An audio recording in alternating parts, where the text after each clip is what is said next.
Indonesia itu tidak bisa menjadi menuju ke Sri Lanka karena kita punya Sri Mulyani, atau terlalu banyak Sri Mulyani kita bisa menuju kepada Sri Lanka gitu.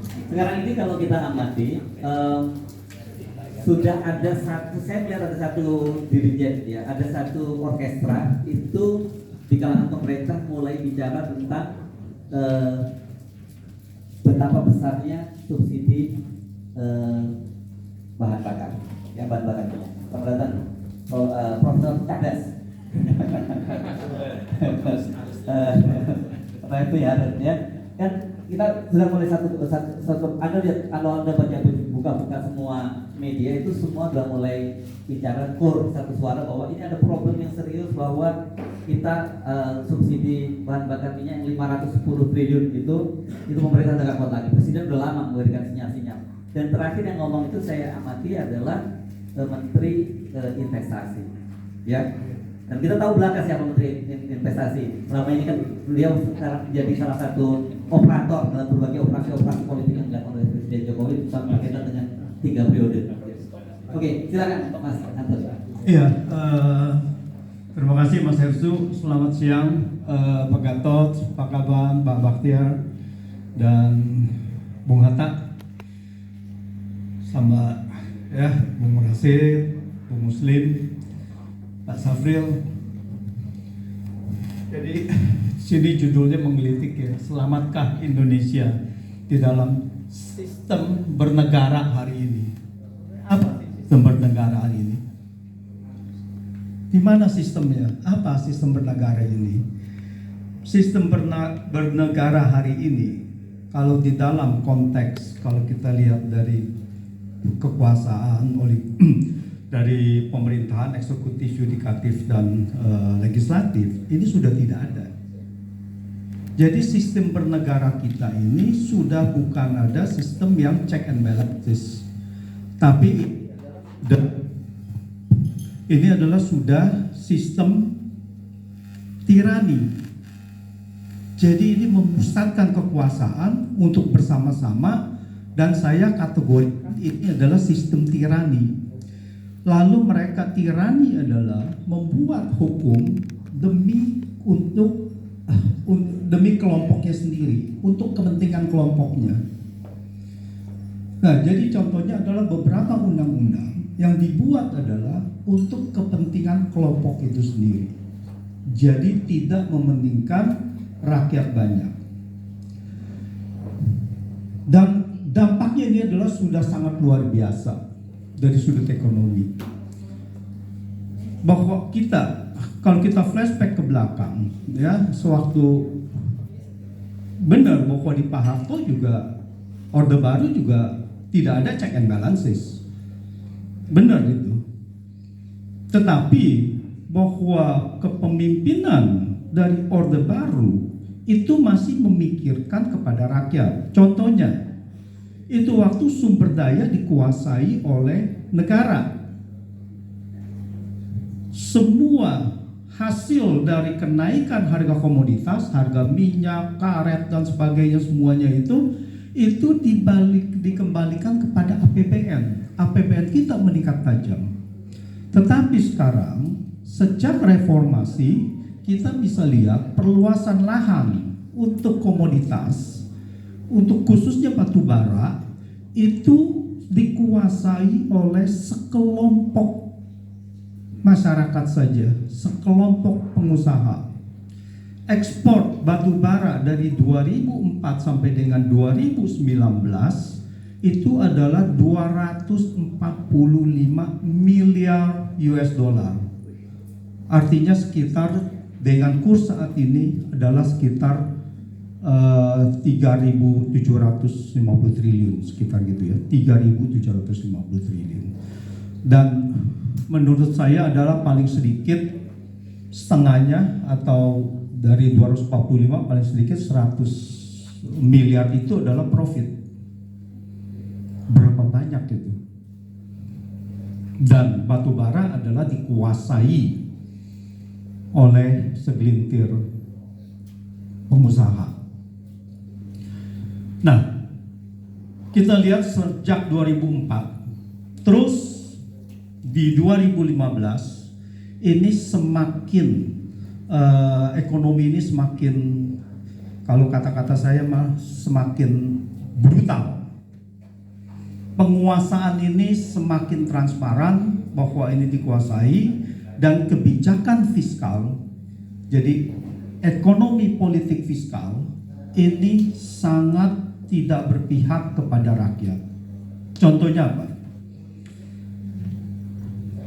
Jadi kalau kita bicara ekonomi politik fiskal APBN, sewaktu kita menentukan barang publik, ya, public goods, itu adalah seperti sekarang ini Pertalite dan sebagainya. Tadi Mas Hersu menanyakan, itu bukannya masalah kekuatan fiskal apa tidak, bukan masalah subsidi sudah 500 triliun apa tidak, tetapi yang harus dipermasalahkan adalah apakah rakyat mampu atau tidak. Itu yang harus dipermasalahkan. Kalau rakyat tidak mampu, itu masih harus disubsidi. Jadi bahwa kalau APBN tidak mampu, ya pengeluaran lain harus dipangkas. Tarif listrik, semuanya itu adalah kepatutan dari kemampuan masyarakat untuk membayar. Nah, karena DPR-nya tadi sudah tidak memberikan kontrol kepada situ, maka tidak terjadi kebijakan ekonomi politik yang untuk rakyat. Salah satunya yang sangat-sangat menyakitkan rakyat adalah sewaktu pandemi, di mana harga minyak turun sampai ke $20, $10, tetapi tidak ada harga BBM turun. Ini adalah benar-benar kejahatan terhadap rakyat.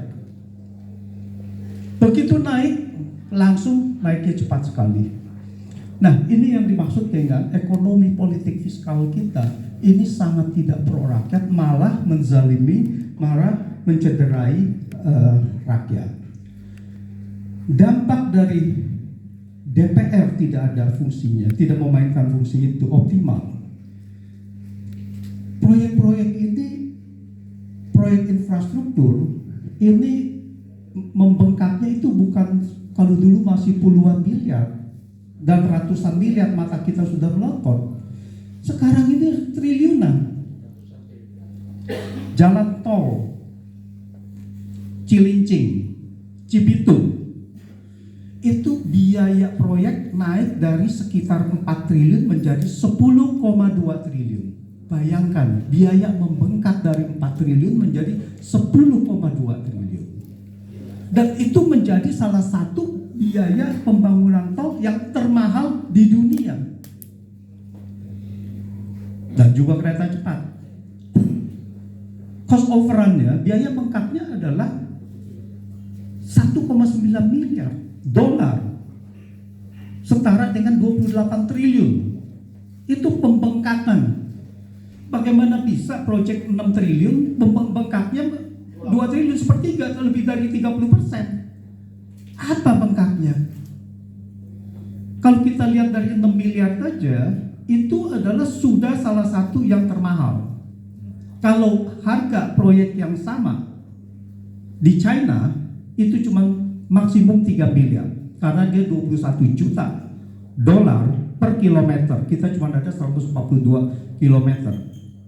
Jadi kalau dengan harga seperti sekarang menjadi 8 triliun, itu kurang lebih kita sama dengan pembangunan kereta cepat yang paling mahal di dunia di California, 50 juta per kilometer.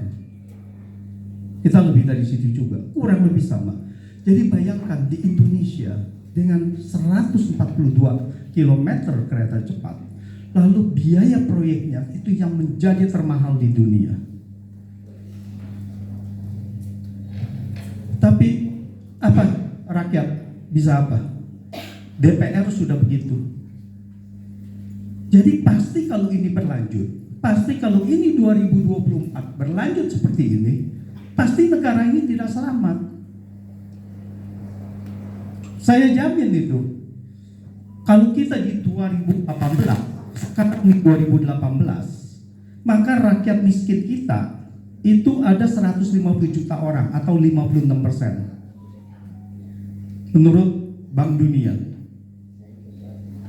tahun 2020 itu masih di atas 50%. Itu yang mempunyai pendapatan hanya 1 juta rupiah per bulan per orang. Bayangkan kalau itu menjadi 2 juta pendapatan yang per orang per bulan 2 juta, itu berapa rakyat kita? Itu mungkin tadi yang dikatakan 80%, lebih dari 80% yang mempunyai pendapatan 2 juta ke bawah. Apakah kita merdeka? Tulisan saya adalah kita belum mahardika. Karena kita belum sejahtera, belum kuat. Nah, sekarang kita merenung, kenapa begini? Kenapa pemerintah kok begitu banyak duit semester 2 ini, APBN surplus, kenapa tidak diberikan kepada rakyat?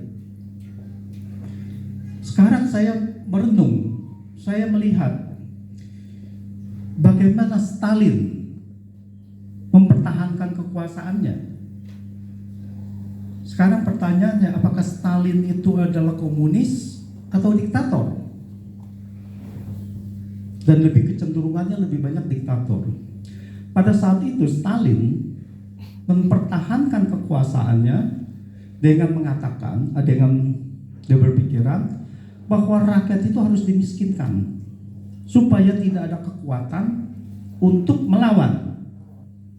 Jadi waktu dia membuat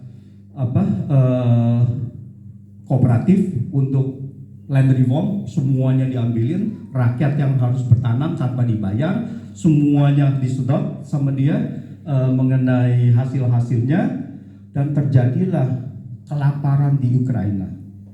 Ukraina adalah yang paling besar, makanya kalau kita lihat perang Rusia-Ukraina, Ukraina itu adalah dalam sejarahnya itu sangat terrepresif sekali dari Rusia. Kelaparan, berapa puluh juta orang mati di sana. Itu salah satunya adalah. Yang kedua adalah, jadi pemikirannya adalah rakyat miskin itu tidak ada kekuatan untuk melawan. Yang kedua, Stalin melarang agama. Semua yang berbau agama dikejar sama dia. Tidak boleh. Tidak ada yang di situ namanya Alkitab yang berbau agama apa segala. Karena agama menurut dia adalah cikal bakal perlawanan melawan ketidakadilan. Jadi apakah di sini ada kesamaan dengan yang namanya ada sekelompok yang dikatakan lalu radikal-radikal ini? Ini adalah untuk memang mempertahankan bahwa ini tidak boleh bangkit. Kalau dengan adanya begini, dengan adanya kelompok agama yang mempertahankan ketidakadilan, yang menyuarakan ketidakadilan, maka akan menjadi cikal bakal perlawanan. Itu terjadi oleh Stalin. Nah, jadi selama ekonomi kita, selama ekonomi politik kita seperti begini, dan tidak ada kekuatan rakyat yang untuk bangkit untuk melawan perubahan-perubahan ini, maka saya kira bahwa Indonesia tidak akan terselamatkan kecuali ada perubahan total. Demikian, terima kasih. Seperti ini kita dengar penjelasannya dari Mas Antoni ya, langsung dijawab bahwa tidak akan selamat gitu ya. Fakta itu ya. Jadi pertanyaannya untuk selamat bagaimana?